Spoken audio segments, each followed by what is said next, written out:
Hi, I'm Medicine Mary and welcome back to my channel. If this is your first time here, please don't hesitate to click that subscribe button down below. And without further ado, let's get into my vampire vlog. This whole idea came from the fact that I have an e-arc of a dark vampire romance and I need to read it in like a couple of days for me to put the review up for the people who sent it to me. And I was like, well, it's a vampire book, so why don't we make this a vampire vlog, which, you know, VV, funny. But the first one is Black Sunshine by Karina. This is the one that I got an e-arc of. We follow a girl named ḽeഏ. She was the daughter of these two powerful vampires, but then these vampire slayers came and killed her parents. But because she didn't die in the fire, it meant that she wasn't just a normal vampire. So then they took her and raised her as their own child. And now she's about to turn 21 and turn like into a vampire. Not that she knows. And then she actually ends up getting kidnapped by this really massive like mercenary vampire dude. That's all I know, and that it's a dark vampire romance. The next one I am reading is Crave by Tracy Wolff.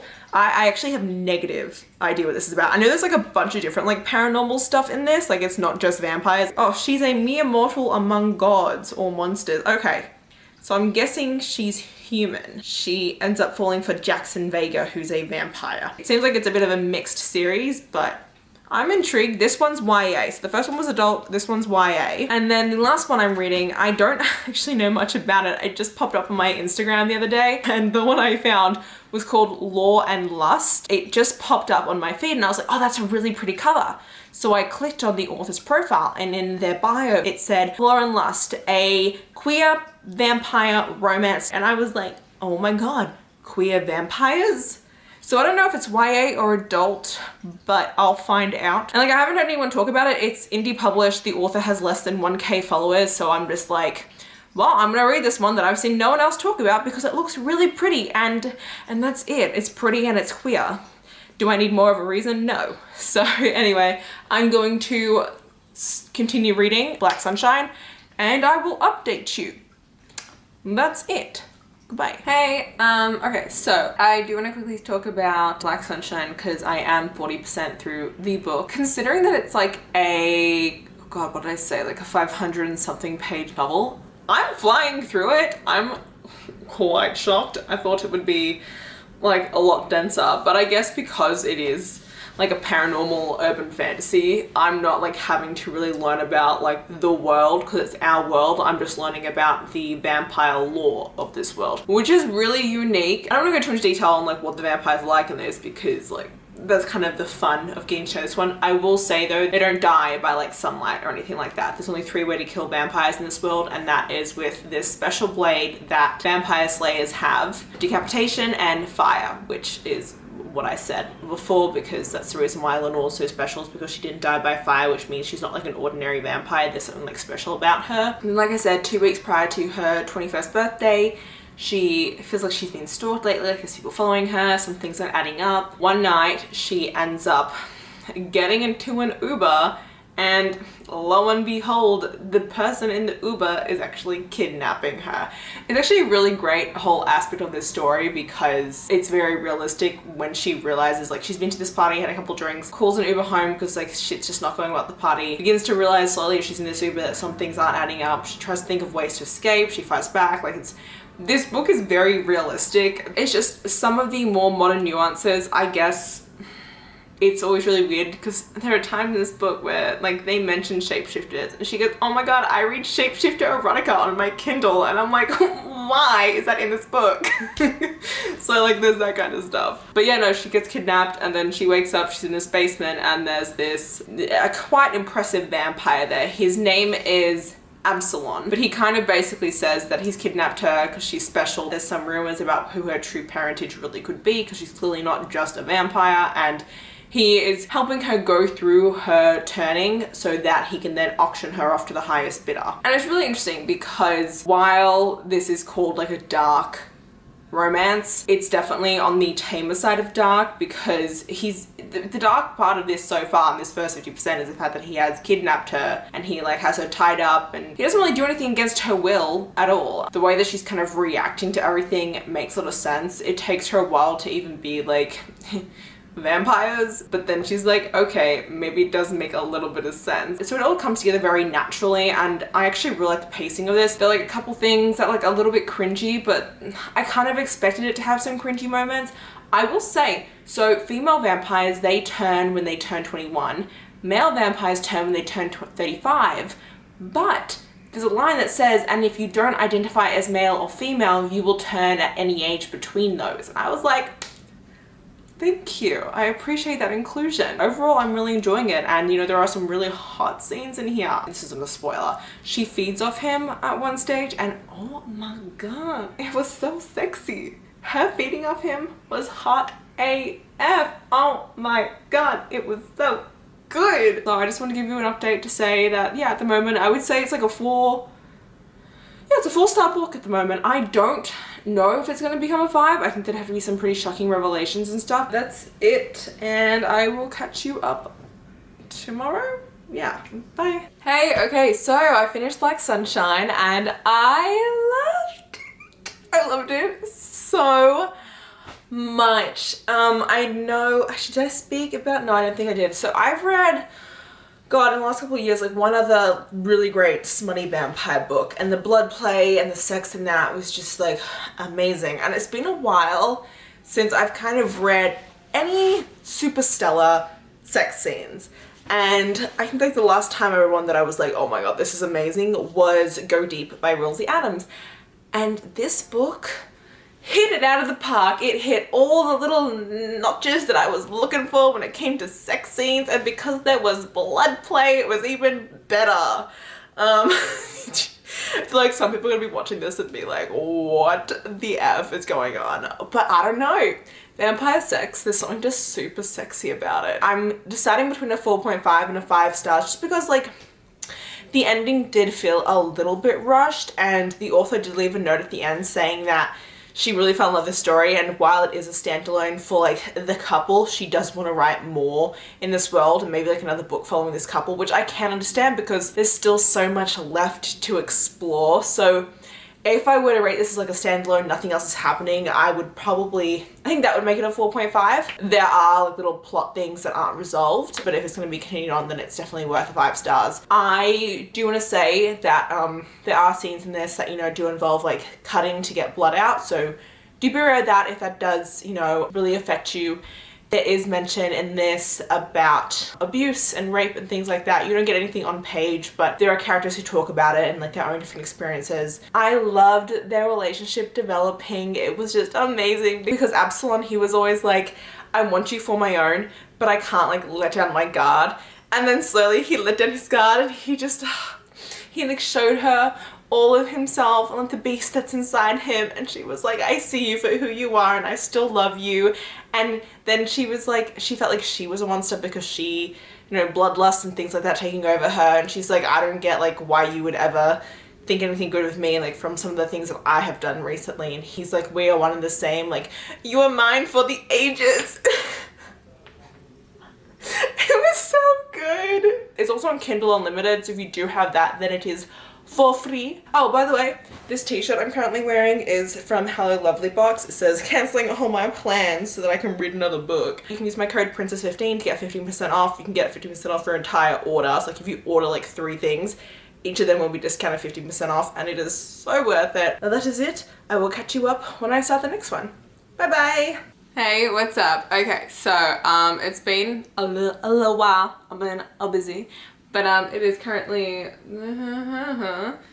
April 4th, and I am 38% of the way through Law and Lust. I started this one because I got my nails done on Friday. They're this really cool sparkly kind, if you were wondering. And as a result, whenever I get my nails done, I read a Kindle. Law and Lust is what I have on my Kindle, so I started it, and oh, I love it! It is so freaking adorable. It is just like cuteness galore. I mean, it's very serious, but like they're just, the two of the characters together are so cute, and just like this slow burn that is coming between them is just so adorable. I can't stop smiling. Basically, this is set in a world where people know that there are vampires nowadays. They've known that vampires exist since like the 1800s. That's when vampires kind of came out more like, yo, we're not just myths, like we're here. And there's all different kinds of vampires, mostly the fact that there's just different bloodlines and purity in the bloodlines. And by purity, I mean like it depends on if you feed off of humans. So there are the purebreds and they have really long bloodlines. They have only ever fed on other purebred vampires and they are the strongest and most well-renowned. They actually have more powers and like abilities and things like that.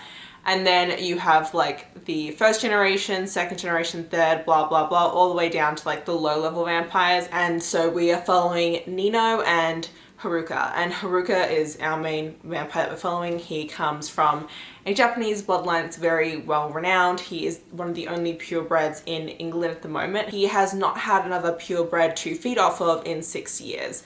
And as a result, he's actually very weak and he kind of stays away from society unless he needs to be out. And then he kind of puts on this like show that he's fine, but he's actually extremely malnourished and underfed because he hasn't been able to feed on a purebred in so long. And he does feed on like first generation vampires, but he only feeds on them from like blood bags, because when you feed off of another vampire from their neck, it is considered a very intimate act and you may actually become bonded with that vampire, which is basically like mating. It doesn't always occur. Mating is very hard to come across, but it is a potential when you are intimately feeding off another vampire from their neck. So when this starts off, you find out there's a new pure-blooded vampire that is in England. He has just, you know, arrived and they don't really know much about him, except for the fact that he's been rejecting every single invitation that comes his way, which is considered rude because as one of the purebred vampires, his role in society is to kind of be a leader and to kind of grace these events with his presence. And so Haruka ends up having to go to this guy's bar and be like,